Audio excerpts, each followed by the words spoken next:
90% of suffering comes from stories you keep telling yourself about what already happened. Most people walk through life dragging invisible chains. They carry wounds from 10, 20, 30 years ago, as if those moments were still happening right now.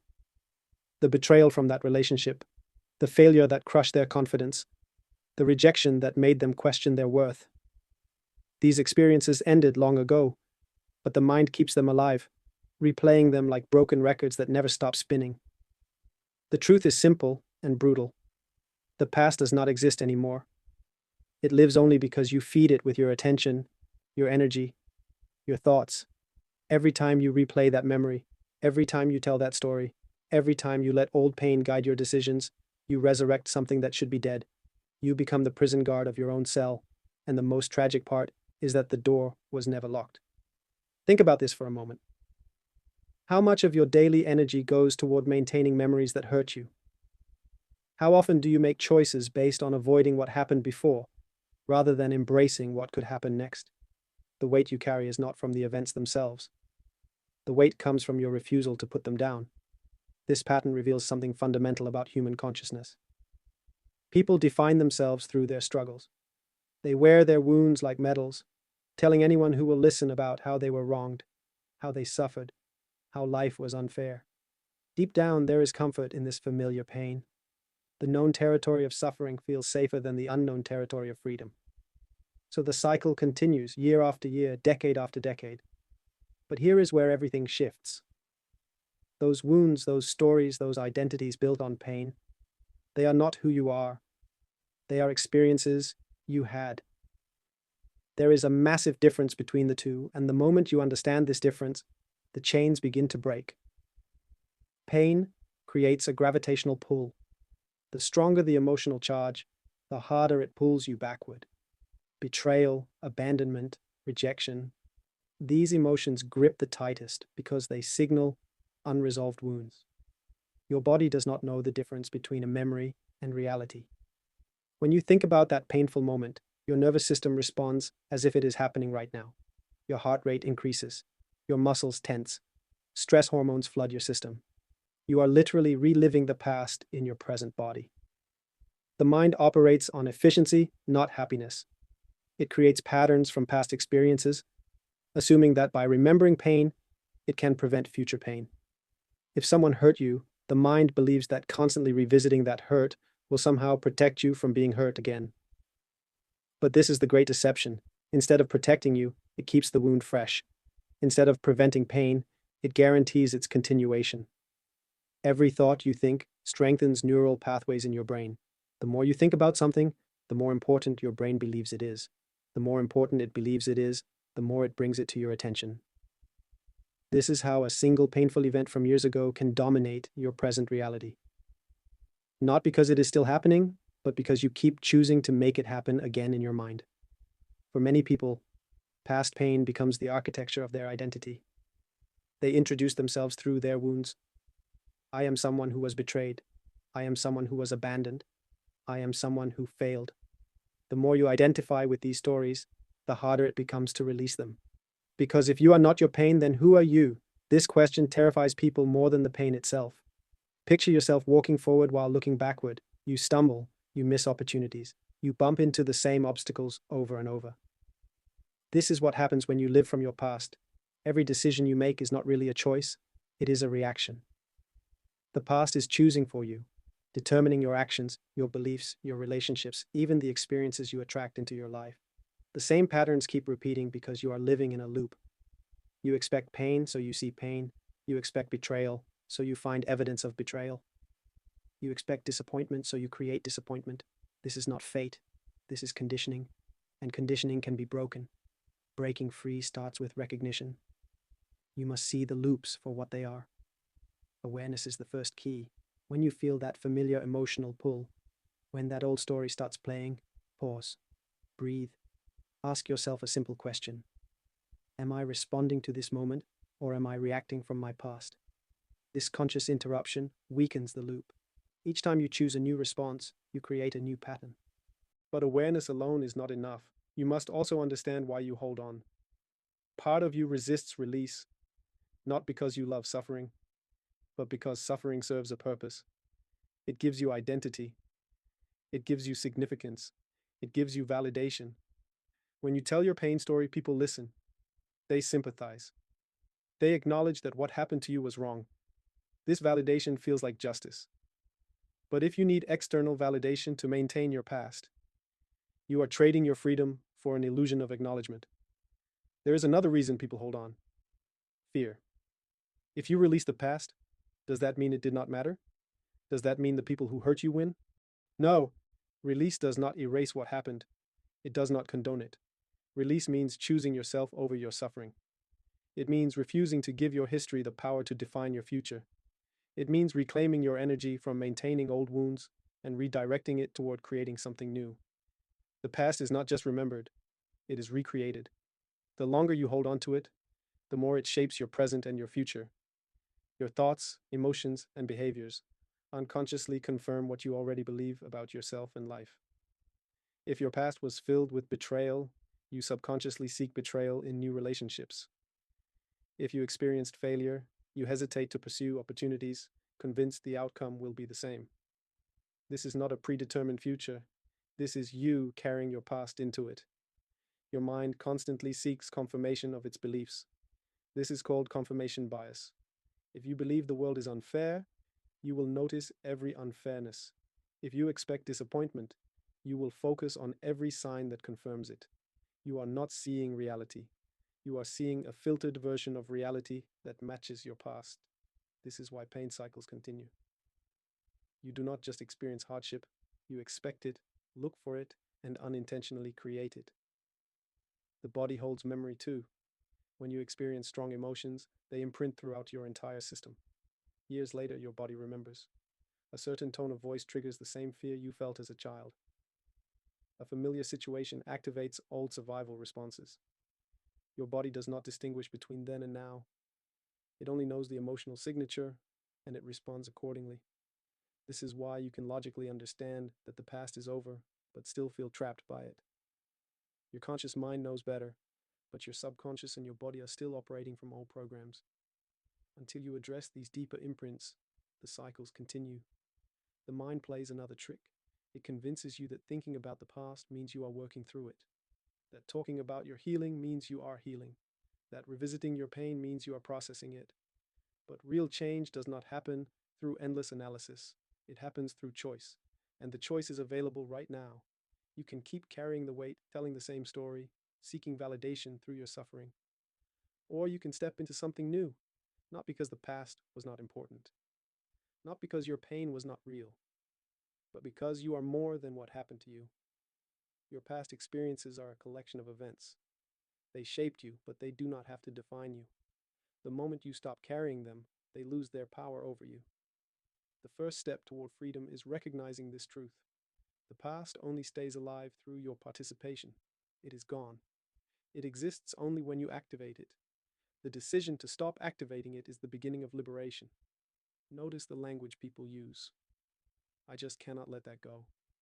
As if the past has hands, reaching out, holding them hostage. But the past has no hands. You are the one holding on. What would tomorrow look like if you were not carrying that weight? What would change if those old stories, that trauma, that pain, were just outdated software you no longer needed to run? Freedom is not passive. It requires action.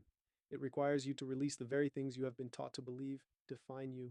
It means stepping into the unknown without your suffering as armor, because that is what suffering becomes for many people. Armor. It gives you a role. It gives you a narrative. It explains why things are the way they are. It protects you from having to try, from having to risk, from having to be vulnerable again. Without it, who are you? This question stops most people. They would rather stay in familiar pain than face unfamiliar possibilities. But on the other side of that fear is everything you actually want: peace, clarity, energy, joy. These are not rewards for healing. They are your natural state when you stop maintaining the past. The greatest lie you tell yourself is that you will let go someday, when you are ready, when you have processed enough, when the time is right. But that moment never comes because the future you are waiting for does not exist. There is only now. And transformation does not happen to you. You decide to transform. That decision happens in this moment or not at all. When you tell your struggle story, people listen. They sympathize, they validate your pain. This validation feels like being seen, but that same validation keeps you stuck, because as long as you need others to acknowledge your pain, you will keep creating situations that generate pain. As long as suffering is your identity, you will subconsciously resist joy. Think about the energy required to maintain the past. Every day you wake up and pick up those old stories. You carry them through your morning, your work, your relationships. They influence how you see yourself, how you interact with others, how you make decisions. Now imagine redirecting all that energy toward building something new. Imagine what becomes possible when you stop being the curator of your pain museum. The past is like a room you refuse to leave. The walls are covered with pictures of every hurt, every disappointment, every betrayal. You know every corner, every shadow. It feels safe because it is familiar, but the door is open. It has always been open. You can walk out any time. The only thing stopping you is the belief that this room is who you are. It is not who you are. You are the awareness that can observe the room and choose to leave. You are the consciousness that exists beyond any experience. You are not your wounds. You are not your stories. You are not your pain. You are the space in which all of these things occurred, and that space is infinite, untouched, and free. The moment you realize this, everything changes. Not because the past changes, but because your relationship to it changes. You stop being the victim of your history and become the architect of your future. You stop asking, why did this happen to me? And start asking, what do I want to create now? This shift requires courage. It means admitting that you have been complicit in your own suffering. Not that you caused the original pain, but that you have been choosing to keep it alive. This is not about blame, this is about power. Because if you have been choosing to suffer, that means you can choose to stop. Some people fear that releasing the past means forgetting important lessons, but you can take the wisdom without carrying the wound. You can remember what you learned without reliving the pain. You can honor your journey without being imprisoned by it. Right now, in this moment, you have a choice. Continue the patterns that have kept you trapped, or interrupt them. Continue feeding the past with your attention, or starve it with your indifference. Continue defining yourself through what happened, or start defining yourself through what is possible. The past shaped you, but it does not own you. Every experience you had, every pain you endured, every challenge you faced, they were chapters in your story. But you are still writing. The pen is in your hand. And the next chapter starts the moment you decide that who you were is not who you have to be. Years of your life have been spent maintaining something that no longer exists. Years of energy poured into keeping wounds fresh, stories alive, patterns repeating. Imagine redirecting all of that life force toward growth, toward love, toward becoming who you really are, beyond the accumulation of your scars. The truth is both simple and revolutionary. You are already free. You have always been free. The prison was an illusion maintained by habit, fear, and the strange comfort found in familiar suffering. The moment you see this clearly, the walls dissolve. Not gradually, but instantly. Because they were never real walls, they were just thoughts you kept thinking, stories you kept telling, beliefs you kept believing. This is not positive thinking or denial. This is the deepest recognition of what is actually true. The past is gone. It has no power except what you give it. And starting right now, you can stop giving it that power. You can stop the donation of your life force to maintaining memories that hurt you. You can reclaim every ounce of energy you have been sending backward and direct it forward. What emerges when you do this is not a new you. It is the real you, the one who exists beyond circumstances, beyond experiences, beyond the stories you have been told and the stories you tell yourself. This is who you have always been, waiting patiently beneath the layers of accumulated pain for you to remember. The past calls to you because you have trained yourself to listen, but you can train yourself differently. Each time the old voice speaks, you can choose not to answer. Each time the familiar pain rises, you can let it pass without engaging. Each time the story wants to be told again, you can refuse to be its narrator. This is not suppression. This is not avoidance. This is conscious choice. The difference is crucial. Suppression pushes down. Avoidance runs away. But conscious choice simply does not participate. It observes without engaging. It acknowledges without amplifying. It sees clearly without being pulled in. The journey from past to present is not long. It is instant. The moment you fully arrive here, now, without the baggage of then, you are free. The challenge is not the distance. The challenge is the decision. Because part of you has built an entire life around your wounds. Part of you does not know who you would be without them. Part of you is terrified of that emptiness. But what feels like emptiness is actually space. Space for something new to emerge. Space for possibilities you could not see while your view was blocked by old pain. Space for the life that has been waiting for you to stop replaying the past and start creating the future. The decision is yours. It has always been yours. Not tomorrow, not when you are ready, not when you have done enough work. Now, in this moment, with this breath, the past or the present, the story or the truth, the prison or the freedom. You already know which one you are going to choose. You knew before you started listening, because something in you is ready for this. Something in you recognizes the truth of these words.